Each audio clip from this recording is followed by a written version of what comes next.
আসসালামু আলাইকুম এভরিওয়ান।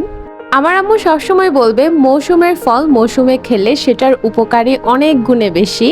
আর তাই আজকে আপনাদের সাথে শেয়ার করব মৌসুমের এই জাম ফলের ভর্তা। আমি এখানে পানি নিয়ে আসলাম আর এখন জামগুলো ভালোভাবে ওয়াশ করে নিব, যেহেতু বাজার থেকে আনা হয়েছে।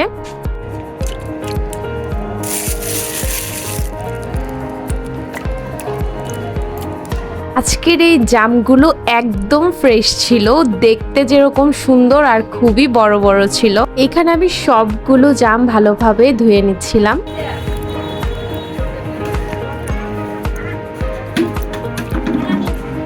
জামগুলো একদমই গাছ পাকনা ছিল, তাই দেখতে ভীষণ ফ্রেশ আর একদম ভর্তা ছাড়াও খেতে খুব বেশি মিষ্টি ছিল। আমার সবসময় এই টাইপসের ভর্তাগুলো ছাদে এনে তারপর বিকেলবেলা সবাই মিলে একসাথে বসে খেতে ভীষণ ভীষণ ভালো লাগে। সবকিছু রেডি করার পরে হঠাৎ করে ধাক্কা খেয়ে মরিচের গুঁড়াগুলা সব পড়ে যায়। যাই হোক, কিছুই করার নেই, দেন আমরা এখানে একটুখানি লবণ দিয়ে দিলাম।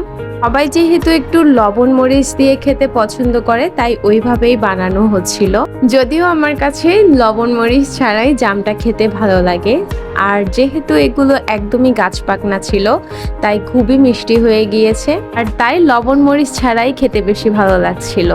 আমি যখন খুব ছোট ছিলাম তখন দেখতাম এই জাম ভর্তাটা মাখানোর জন্য শলা ইউজ করতো। শলা ভেঙে এই জাম ভর্তায় দিয়ে তারপর এটাকে ঝাঁকিয়ে খুবই মজাদার একটা জাম মাখানো হইতো। বাট এই মুহূর্তে এটা ঝাঁকিয়ে বানানো পসিবল না, তাই আমি কয়েকটা এভাবে ভেঙে ভেঙে দিয়ে দিলাম।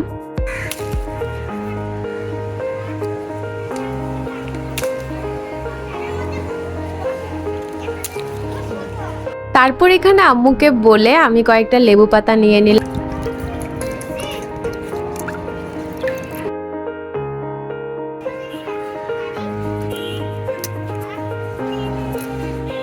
এই জাম ভর্তাতে যখন কচি লেবু পাতাটা দিয়ে দেওয়া হয়, এটা এত বেশি ফ্লেভারফুল হয়, খেতে ভীষণ ভালো লাগে। আর এই তো সব প্রিপারেশন শেষ, জাম ভর্তার রেডি। আপনারাও চাইলে বিকেলবেলা সবাই মিলে একসাথে এরকম একটা জাম ভর্তা ট্রাই করতে পারেন। সো আজকের মতো এখানেই বিদায় নিচ্ছি। আর ব্লগটা যদি ভালো লেগে থাকে একটুখানি শেয়ার করে দিবেন। Tata and good bye. আসসালামু আলাইকুম।